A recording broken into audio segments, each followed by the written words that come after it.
सारा कुछ जानेंगे इस वीडियो में। चैनल में नए हैं तो सब्सक्राइब जरूर कर लीजिएगा ताकि हमारे आगे आने वाले वीडियो का अपडेट आपको आसानी से मिल सके। तो दोस्तों ये है एमपी हायर एजुकेशन का न्यू ई प्रवेश का पोर्टल है। नीचे की ओर आप देखेंगे तो इस ऑनलाइन जो एडमिशन प्रोसेस है उसके सारे स्टेप्स आपको दिखाई देंगे। यहाँ पर कैंडिडेट और हेल्प सेंटर लिखा है, यानी कौन कौन से स्टेप्स को कैंडिडेट को फॉलो करने हैं। और ये जैसे ये हेल्प सेंटर यहाँ पर लिखा है तो ये स्टेप्स को हेल्प सेंटर को फॉलो करने होंगे। यहाँ पर रजिस्ट्रेशन प्रोसेस वाइज शेड्यूल है, इस पर आप जब क्लिक करेंगे तो जो भी आफ्टर 12th पूरी रजिस्ट्रेशन की प्रोसेस है उनका यहाँ पर टाइम लिमिट दी हुई है। जैसे रजिस्ट्रेशन 15 मई 2025 से 30 मई 2025 तक रजिस्ट्रेशन होगा। उसके बाद डॉक्यूमेंट का वेरिफिकेशन 16 से ही स्टार्ट होगा जो कि 31 मई तक चलेगा। उसके बाद फर्स्ट जो राउंड का अलाटमेंट है और उसके बाद एडमिशन। ठीक इसी तरह आफ्टर पीजी भी यहाँ पर जो टाइम लिमिट है ये दी हुई है। तो सबसे पहले अप्लाई नाउ पे जाना है हमें और कुछ इस तरह से ये ऑप्शन ओपन होगा। एलिजिबिलिटी होगी यहाँ पर आप देखेंगे पात्रता में। अगर आप यूजी में प्रवेश लेना चाहते हैं तो 12वीं के बाद स्नातक पाठ्यक्रम, स्नातक के बाद अगर पीजी में लेना चाहते हैं तो आफ्टर ग्रेजुएशन, ये आपको यहाँ पर से सेलेक्ट करना है। तो इस तरह से आप सेलेक्ट कर देंगे। यहाँ पर अपनी मदर्स का नाम आप फिल करेंगे। यहाँ पर जिस भी स्टूडेंट का आपको रजिस्ट्रेशन करना है उसकी समग्र आईडी को फिलअप करना है। समग्र आईडी को फिलअप करने से पहले आप ये सुनिश्चित कर लें कि उनकी समग्र आईडी में आधार केवाईसी हो। उसके बाद आपको यहाँ पर क्या आपने मध्य प्रदेश के किसी भी ज़िले से 12वीं उत्तीर्ण की है, तो यहाँ पर आप जैसे ही नो पे क्लिक करते हैं तो आपको एक मैसेज मिलता है आपने मध्य प्रदेश बोर्ड से 12वीं पास नहीं की है, इसलिए आपका फॉर्म सत्यापन के लिए जाएगा। यानी आपको हेल्प सेंटर पे अपने डॉक्यूमेंट को वेरिफिकेशन कराना होगा। वजह यह है कि अगर आप एमपी से पास करते हैं, एमपी बोर्ड आपका जो होता है, अगर 2015 की मार्कशीट या 2015 के बाद आप पास हैं, नया डाटा होता है तो ये ऑलरेडी यहाँ पर वेरीफाई सब कुछ हो जाता है। तो वो चीज़ें आपको वेरीफाई करवाने के लिए हेल्प सेंटर पे नहीं जाना होता है। तो इस पर आप अदर देन एमपी सेलेक्ट करेंगे तो यहाँ पर आपका ये मैसेज पॉपअप होगा। और अगर आपने एमपी से ही किया है तो आपको यहाँ यस पे करना है क्लिक। उसके बाद आपको अपना बोर्ड का ज़िला, यहाँ जिस ज़िले से आपकी बोर्ड का एग्ज़ाम हुआ था तो उस ज़िले को यहाँ पर आप सेलेक्ट करेंगे। ओपन स्कूल था या मध्य प्रदेश सेकेंडरी एजुकेशन, ये आप सेलेक्ट कर लेंगे। उसके बाद यहाँ पर अपने जो 12th का रोल नंबर है वो आप यहाँ पर फिलअप करेंगे और 12th आप किस ईयर में आपने कंप्लीट किया था, पासिंग ईयर यहाँ से आप सेलेक्ट करेंगे। तो यहाँ पर आप ध्यान देंगे कि अगर जो लेटेस्ट डाटा है जो भी इस पोर्टल पे होगा 2015-16 के बाद का, तो वो आपको ऑलरेडी यहाँ पर फेच हो जाएगा। और अगर उसके बाद का डाटा है तो ये आपको वेरीफाई करवाने के लिए जाना होगा। तो जैसे यहाँ हमने सेलेक्ट कर दिया कि 2003, उसके बाद ये कैप्चा आपको सॉल्व करना होगा। कैप्चा हम यहाँ पर फिल कर देते हैं। इसके बाद आपको गेट डाटा पे क्लिक करना है। जैसे ही आप गेट डाटा पे क्लिक करेंगे आपका समग्र आईडी का डाटा यहाँ पर आ जाएगा। साथ ही आपकी 12th से रिलेटेड जो डिटेल होगी वो भी यहाँ पर आ जाती है। और अगर आपका डाटा फेच नहीं होता तो कुछ इस तरह से 12वीं का डाटा नहीं मिला, इसलिए आपका पंजीकरण फॉर्म सत्यापन के लिए भेजा जाएगा। आपको ओके पे क्लिक कर देना है। यहाँ पर जैसे कि आपकी बाकी डिटेल समग्र से आ जाती है, जैसे कैटेगरीज और जेंडर है, डेट ऑफ बर्थ है, मोबाइल नंबर है। उसके अलावा यहाँ पर ईमेल का भी ऑप्शन दिया होता है।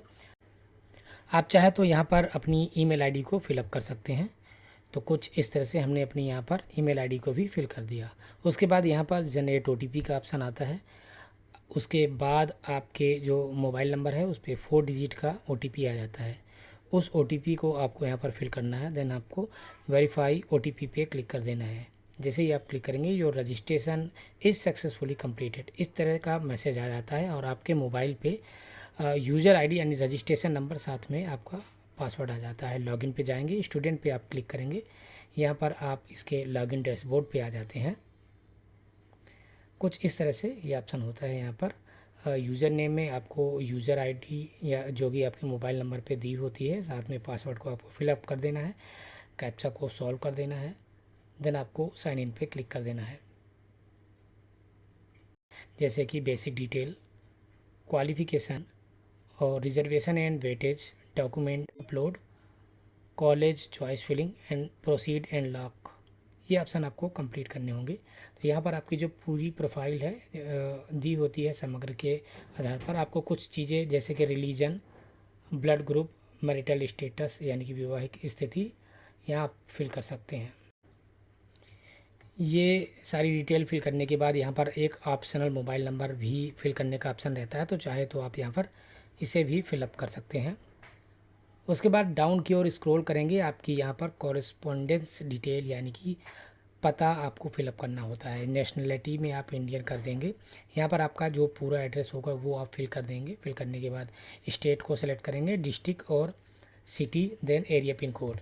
इसके बाद ये ऑप्शन आता है click here correspondence address and permanent address is same. यदि आपका जो पत्राचार का पता और स्थायी पता सेम है तो यहाँ पर इस ग्रीन टिक पे आप क्लिक करेंगे तो आपका जो ऊपर वाला एड्रेस है नीचे कॉपी हो जाएगा। अगर दोनों आपको अलग अलग यहाँ पर फिलअप करना होगा। यहाँ पर हमने बताया था कि अल्टरनेट कॉन्टैक्ट डिटेल आप यहाँ पर फिलअप कर सकते हैं, मदर या फादर का जो भी नंबर है। देन आपको सेव एंड नेक्स्ट बटन पे क्लिक करना है और ये फर्स्ट स्टेप आपका बेसिक डिटेल वाला कंप्लीट हो जाता है। इसके बाद आपको यहाँ पर अपनी एजुकेशनल डिटेल डालनी होती है। 12वीं का आपका जो डाटा आपने स्टार्टिंग में भरा था तो वो बोर्ड, आपका ईयर और रोल नंबर आ जाता है। उसके बाद आपको एग्ज़ाम का रिज़ल्ट और जो फाइनल डिग्री होती है और सब्जेक्ट होता है और वो सिलेक्ट करना है, ग्रेड, परसेंटेज और मार्क ऑफ 10 और टोटल मार्क्स आप ये करेंगे, आपका परसेंटेज ऑटोमेटिक कैलकुलेट हो जाएगा। एडिशनल कोई सब्जेक्ट आपने लिया है तो यस पे क्लिक करेंगे, अदरवाइज आप नो पे क्लिक करेंगे। और कैरियर प्रोस्पेक्टस में आपको अपना इंटरेस्ट भर देना है कि आप किस तरह का कैरियर चाहते हैं, गवर्नमेंट जॉब या सिविल सर्विस जो भी है आप यह फिलअप कर देंगे। देन सेव एंड नेक्स्ट पे क्लिक करेंगे। हमारा दूसरा वाला स्टेप यानी कि क्वालिफिकेशन वाला भी यहाँ पर कंप्लीट हो जाता है। उसके बाद यहाँ पर हमें एक अपनी जो अपार आईडी है जो आप आसानी से पोर्टल पे बना सकते हैं, एबीसी अपार आईडी सर्च करके, और जैसे ही वो अपार आईडी आप डालेंगे तो आपकी कुछ डिटेल यहाँ पर ऑटोमेटिक आ जाती है और बाकी डिटेल आपको फिलअप करना होता है यहाँ पर। फॉर एग्जांपल एमपी डोमिसाइल से रिलेटेड डिटेल, यदि कि अगर आप मध्य प्रदेश के निवासी हैं या आपके पास कुछ अलग से सर्टिफिकेट है जिसका आपको वेटेज मिलना है और आपकी मेरिट ऊपर जानी है, वो डिटेल आपको यहाँ पर फिलअप करनी होगी। मध्य प्रदेश मूल निवासी हैं, चूँकि समग्र आईडी हमने डाला है तो ऑटोमेटिक ये मध्य प्रदेश मांगेगा। अगर नो पे क्लिक करेंगे तो ये इनवैलिड हो जाएगा। आपको यहाँ पर एस पे क्लिक करना होगा और जो भी डोमिसाइल सर्टिफिकेट होगा आरएस करके उसके बाद भी जो नंबर होगा लास्ट में ईयर होगा वो आपको यहाँ डालना होगा। डिस्पोजल डेट भी आपको डालनी होगी। ये दोनों चीज़ जैसे ही डाल लेंगे तो ये ऑटोमेटिक ये वेरीफाई होगा सर्टिफिकेट। अगर वेरीफाई नहीं होता तो भी यहाँ पर डोमिसाइल सर्टिफिकेट को मैनुअली अपलोड करने की व्यवस्था होती है, यहाँ से आप ब्राउज़ करके अपलोड कर सकते हैं। नॉन क्रीमी लेयर में आपको, अगर आप क्रीमी लेयर हैं तो यस, अदरवाइज यहाँ पर आप नो पे क्लिक करेंगे। एमपी टास्क यानी प्रोफाइल आईडी ये है, ये आपको भी ज़रूरत पड़ेगी बाद में, तो अगर आपके पास है तो वहाँ फिलअप कर देंगे। यहाँ पर वार्षिक आय आप डालेंगे, एनुअल इनकम।